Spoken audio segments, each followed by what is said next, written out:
Hello. Welcome. It's so good to have you here. Today, I want to share with you how this faith has transformed my journey, even in the midst of the most difficult circumstances. My story is a testimony that when we trust in the Lord, He works in powerful ways to reveal His purpose. My life has been marked by challenges and trials, but above all, by an unshakable faith in the Almighty God. Since I was young, I was torn from my homeland and taken to serve in a foreign kingdom where everything around me challenged the principles I had learned since childhood. There, my faithfulness to God was put to the test countless times. In situations where there seemed to be no way out, where everyone believed that the end was certain, it was the Lord who sustained me and showed that His presence is greater than any adversity. If you believe that faith can move mountains and want to know an inspiring journey, follow this story until the end. And if you feel touched, leave a like, subscribe to the channel, and share in the comments how faith has transformed your life. Let's go together on this journey of trust and hope. Come witness when faith is stronger than the law. This is the journey of Daniel. My story begins in Jerusalem, a city full of meaning for my people. From an early age, I was taught to live according to the Lord's commandments, to trust in His word, and to seek Him in all things. Our lives revolved around the temple, where prayers and sacrifices reflected the covenant we had with the God of heaven. But when I was still young, all of that was taken from us. The Babylonian army, led by King Nebuchadnezzar, invaded our city. The temple was looted, our homes destroyed, and many of us were taken prisoner. I remember the weight of that march toward an unknown land, with my heart heavy and the memories of Jerusalem fading with each step. When we arrived in Babylon, a new reality awaited us. It was a world different from anything we had known: grandeur, riches, and a culture completely foreign to the God we served. I and other young people were chosen to serve in the king's palace, receiving rigorous training to become court counselors. It was a challenging environment. We were exposed to a new language, new customs, and even new names. They wanted to erase who we were and mold us according to their standards. But in my heart, one thing was clear: I might be far from my land, but I would never be far from my God. It was there, in that strange land, that I realized something important. My identity did not depend on where I was, but on the God I served. Every decision I made, every choice to remain faithful, was a reminder that He is the one who sustains and guides those who trust in Him, even in times of adversity. This conviction would be the foundation of everything that was to come. Babylon was unlike anything I had ever seen. Its massive walls, grand palaces, and imposing temples spoke of a kingdom that seemed invincible. The Hanging Gardens, built by King Nebuchadnezzar himself, were said to be one of the greatest wonders of the world. It was a vibrant city, full of riches, but also full of idolatry. Nebuchadnezzar was a powerful king, and his rule knew no bounds. His word was law, and his will was absolute. He saw himself as the center of everything, a ruler who believed that his kingdom would never be shaken. He was a man of great deeds, but also of great pride. For someone who came from Jerusalem like me, living there was a shock. On every corner there were altars dedicated to false gods, and the culture glorified human strength above all else. They despised the Lord, the one true God, and lived as if they were the masters of their own destinies. Even in the midst of all this, God sustained me. He gave me wisdom and discernment to understand the language and culture of the Chaldeans, but without ever losing who I was. I was called to serve in the court of Nebuchadnezzar, a place where decisions that shaped the empire were made. It was challenging to live in an environment where everyone exalted the power and the Babylonian gods. But even there, God began to show that His sovereignty is greater than that of any kingdom. With every step, He reminded me that He was with me, empowering me to remain faithful. Babylon might be the most powerful city in the world, but it would never be greater than the God who rules the heavens and the earth. This thought gave me strength to face each day, knowing that even surrounded by earthly greatness, it was the Lord who was in control of all things. In Nebuchadnezzar's court, the pressure was constant. Every decision seemed like a test. Every word, a test of loyalty But God, in his faithfulness, continued to sustain me. One day the king had a dream that deeply disturbed him. He summoned all the wise men, magicians, and soothsayers in the kingdom, but set an impossible condition: no one was to interpret the dream, but also reveal it to him, without telling him what he had dreamed. When no one could meet this demand, Nebuchadnezzar became furious and ordered all the wise men to be killed. When I heard this, I went to the king and asked for time to seek the God of heaven. Together with my friends, Hananiah, Mishael, and Azariah, I cried out to the Lord for mercy and wisdom. During the night, God revealed the dream and its interpretation. The next day, I presented myself before the king with confidence, but I made it clear that the answer did not come from me, but from the God of heaven. The dream was a vision of the future: a statue with a head of gold, a chest of silver, a belly of bronze, legs of iron, and feet of iron mixed with clay. This statue represented the kingdoms of the earth, each part symbolizing an empire to come. But in the end, a stone cut without human hands would strike the statue, destroying it completely, symbolizing the eternal kingdom of God that will never be destroyed. Nebuchadnezzar was impressed. He prostrated himself before me and acknowledged that the God I served was the true revealer of mysteries. In gratitude, the king elevated me to a prominent position in the court, making me responsible for much of the administration of the kingdom. This promotion was not only an honor, it was a responsibility that required even greater dependence on the Lord. Being so close to human power meant living with constant ambition, intrigue, and temptation. But I knew that my loyalty lay not with men, but with the God who rules over all kingdoms. As I served the king, I kept reminding myself that my position was not a result of my own ability, but of God's favor. He was showing the world that even in a kingdom filled with idolatry and pride, his sovereignty remains unshakable. Every challenge I faced was an opportunity to glorify his name. And so, step by step, the Lord continued to open ways for his glory to be known, even in the heart of the Babylonian Empire. Even after recognizing the sovereignty of the God of heaven, Nebuchadnezzar remained a man dominated by pride. He built a colossal statue made of pure gold and ordered everyone in the kingdom to bow down before it in worship. Anyone who disobeyed would be thrown into a fiery furnace. This order echoed throughout the empire, and crowds gathered in the countryside of Dura to carry out the king's decree. But among the crowd were 3 men who refused to bow their knees: Hananiah, Mishael, and Azariah, my friends and fellow believers. They knew that their loyalty to the Most High God was non-negotiable. When the king's officials realized their disobedience, they rushed to denounce them. Nebuchadnezzar, furious, ordered them brought before him. When he confronted them, he gave them one last chance. If you bow down now, you will be punished spared. But if they do not, they will be thrown into the furnace at once. And what God will be able to deliver them from my hands?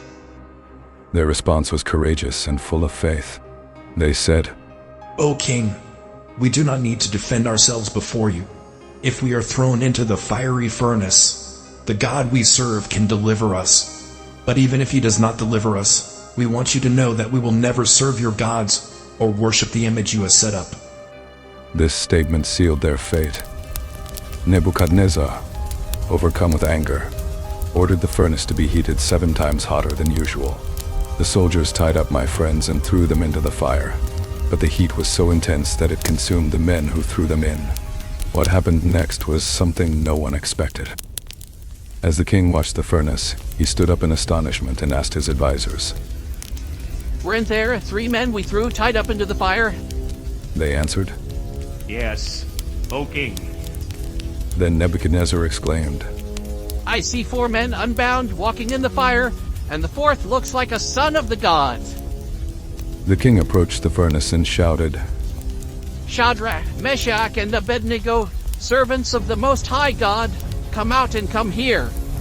When they came out, everyone saw that the fire had done no harm to their bodies.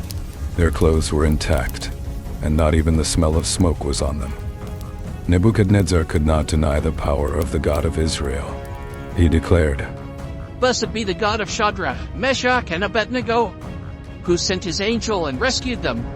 No other God can save like this. Then the king issued a decree forbidding any blasphemy against their God. This episode left a deep impression on the kingdom. It was not only a victory for my friends, it was proof that the Lord is with us in the midst of the greatest adversity. He is powerful to save, but above all, he is worthy of our faithfulness, even in the face of the most terrible threats. The end of the Babylonian kingdom was marked by an episode that still echoes in my memory. Belshazzar, Nebuchadnezzar's successor, was a different man from his predecessor. Where Nebuchadnezzar learned to humble himself before the Most High God at the end of his life, Belshazzar was dominated by pride and irreverence. It all culminated in a night that will forever be recorded in history. The king organized a great banquet for his nobles, full of luxury and excess. In the midst of the celebration, he committed an act that directly defied the God of heaven. He ordered that the sacred utensils from the temple in Jerusalem, which had been taken by Nebuchadnezzar, be brought to be used at the feast. The guests raised their cups and toasted the gods of gold, silver, and stone, mocking the Lord. The atmosphere in the hall was one of pride and irreverence. But then, something happened. Without warning, a hand appeared, floating in the air, and began to write on the wall of the hall. A heavy silence fell over the place. Everyone watched, astonished, as the hand wrote words that no one could understand. Me, Tico, Parson. The king, who had been full of pride, turned pale. His hands trembled and his knees knocked against each other. He called his wise men and soothsayers, but none of them could interpret the message. Fear spread among the guests, and the atmosphere of celebration was replaced by panic. It was then that the Queen Mother remembered my name. She said to the king, "There is a man in your kingdom who has the spirit of the holy gods. He served Nebuchadnezzar and interpreted mysteries that no one else could. Call Daniel, and he will give you the interpretation." I was summoned to the king's presence. The hall was filled with fear, and Belshazzar's face showed his distress. He offered me riches and honors if I could decipher the words. But I replied, "You may keep your gifts and give the rewards to someone else. Still, I will read the inscription to the king and tell him what it means." Before revealing the meaning, I made sure to remind Belshazzar of his responsibility. I said to him, "Your predecessor Nebuchadnezzar was humbled until he acknowledged that the Most High rules over the kingdoms of men. But you, Belshazzar, who knew this, did not humble your heart. Instead, you defied the Lord of heaven, using the utensils of his house to exalt gods who cannot see or hear. That is why he sent this message." I explained that the words were a divine judgment. Mene meant that the days of the kingdom were numbered. Tekel, that the king had been weighed in the balances and found wanting. Parsin, that the kingdom would be divided and given to the Medes and Persians. That same night, while they were still assembled, the Medo-Persian army invaded Babylon. King Belshazzar was killed, and the great empire that had seemed invincible fell. This event was a clear reminder of the sovereignty of the God of heaven. He weighs the hearts of men, judges righteously, and casts down those who exalt themselves. No human kingdom is eternal, but the Lord endures forever. Thus the Babylonian era came to an end, and a new chapter began under the reign of Darius the Mede. With the fall of Babylon, the Medo-Persian Empire established a new order under the command of Darius the Mede. He was a disciplined and strategic man, concerned with consolidating his rule over the vast territory he had conquered. To this end, he reorganized the administration of the kingdom, appointing governors for the provinces and 3 chief overseers to supervise them. I was chosen as one of these overseers, and the king soon recognized my dedication and integrity. In time, he decided that I would be placed as the chief leader over the entire administration of the kingdom. This decision, however, generated envy among the other leaders.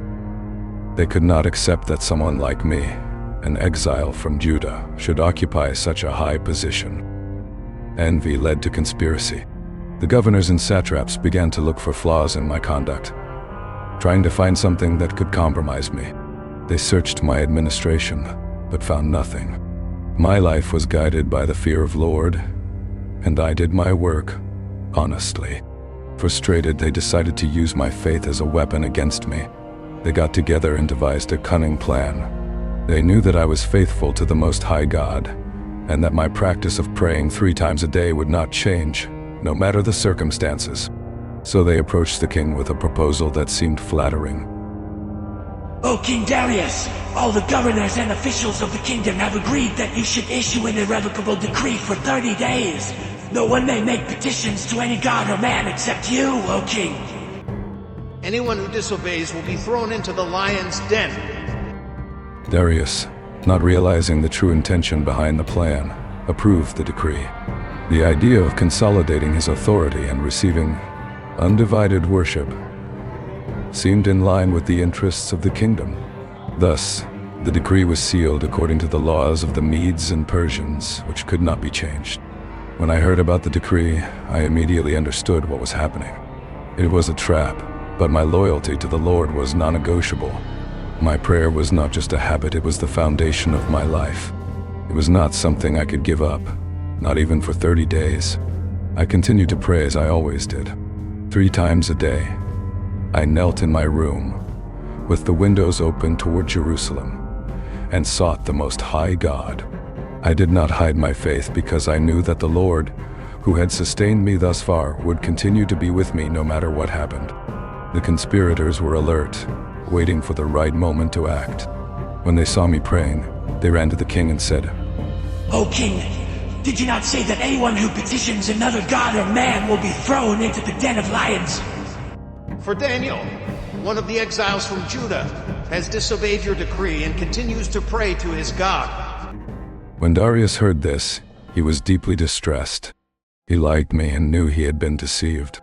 All day long he tried to find a way to save me, but the law of the Medes and Persians was irrevocable. In the end, he had no choice but to carry out the decree. I was brought before the king. He looked at me with sadness and said, May the God you serve continually deliver you. These words showed that even in the face of my condemnation, the king recognized the power of the Most High God. As I was led to the lion's den, my heart was at peace. I did not know what would happen, but I trusted completely in the Lord. He had been with me through every trial I had faced up to that moment, and I knew that, whether I lived or died, my life was in His hands.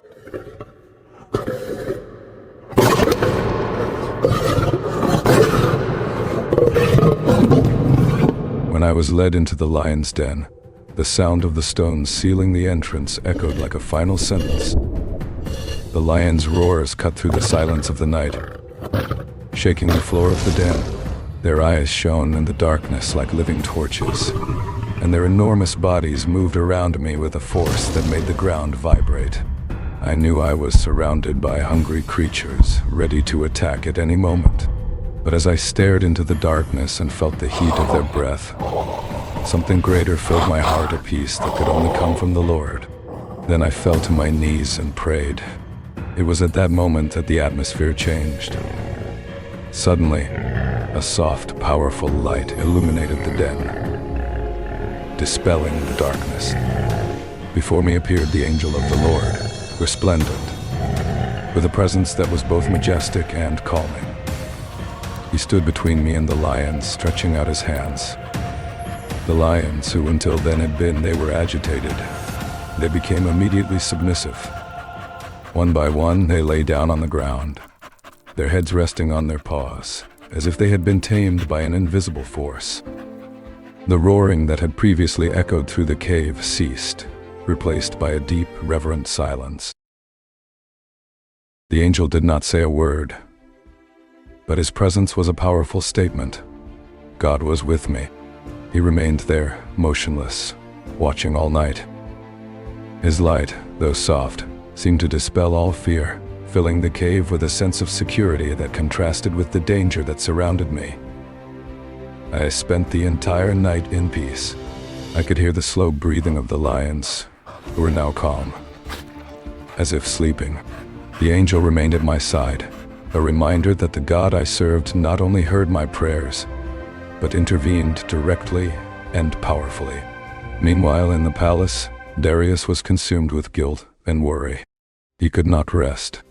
He refused food, music, or any distraction.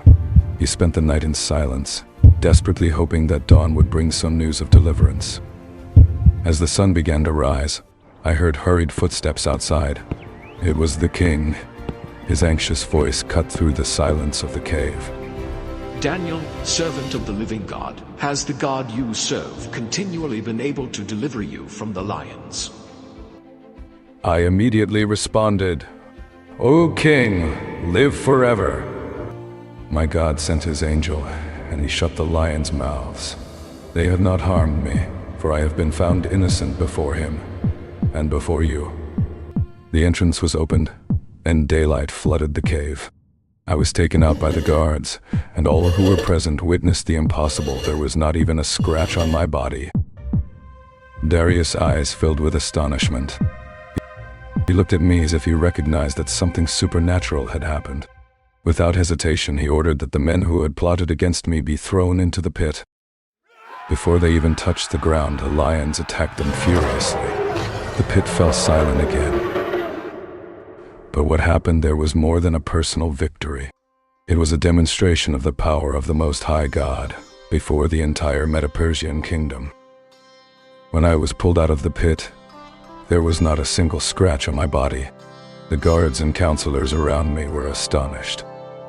What happened that night was more than a deliverance. It was a clear demonstration of the power of the living God. Even in the midst of the most deadly dangers, he was present, showing that his hand protects those who trust in him. King Darius, who witnessed it all up close, was deeply impacted. He, who had spent the night in agony, now saw before him proof that the God I served was different from all other gods. His reaction was immediate. He not only restored me to my position, but he did something that marked the history of the Medo-Persian Empire. Darius issued a decree that echoed throughout all the provinces of the kingdom, reaching people of every language and culture. His words were clear. All peoples must fear and reverence the God of Daniel, for he is the living God who endures forever. His kingdom will never be destroyed, and his dominion will have no end. He saves and delivers, and performs signs and wonders in heaven and on earth. He rescued Daniel from the power of the lions. What happened in that den was not just a test for me. It was a testimony to the entire empire that the God I serve is not limited to one people or one land. He rules over the kingdoms of men, and his sovereignty extends to all nations. The name of the Lord was exalted, and his glory was proclaimed in lands that had never heard of him before. For me, that moment was a confirmation of what I have always believed. God does not abandon us. He is faithful, even in the darkest moments. My trust in him, which has sustained me throughout my life, was reaffirmed beyond doubt that night. Today, as I reflect on what happened, I see that the lion's den was more than a test. It was an opportunity for God to show his greatness. He sustains us in the midst of danger, but also uses our struggles to reach hearts and transform lives. I find myself faced with the challenge of recounting, in words, the magnitude of Daniel's journey and how his faith transcended the limits imposed by human law. As I recall each episode experienced by this man of unshakable faith, I realize how profound the mark of divine presence is in his story. Daniel's courage to defy earthly powers in the name of the living God echoes through the centuries, inspiring generations with his testimony of trust and hope. His passage through the fire of the fiery furnace and the den of lions reveals not only the supernatural protection that enveloped him, but also the indomitable conviction that guided him. As I pore over each crucial moment of this extraordinary narrative, I recognize the divine hand weaving each detail into a tapestry of miracles and trials. May this story serve as a beacon for all those who face seemingly insurmountable adversities, reminding us that when our faith is stronger than all fear and doubt, we are empowered by the God of the impossible. Daniel's saga resonates as a hymn to divine faithfulness and the exceptional courage of those who choose to trust the Lord above all circumstances. Now that you've heard my story, I want you to know that the God I serve is the same yesterday, today, and forever. He was with me in Babylon. He delivered me from the lion's den, and he remains faithful to those who trust in him. If this story touched your heart, please like this video so that more people can learn about God's faithfulness. Subscribe to the channel. Activate the bell to receive notifications of upcoming videos. And share this story of Daniel with someone who needs inspiration today. Write in the comments what you thought of the story, and which other hero of the Bible you would like to see in the next video. Your participation is very important to us. Thank you for following me this far. May the Lord bless you and keep you today and forever. See you in the next video.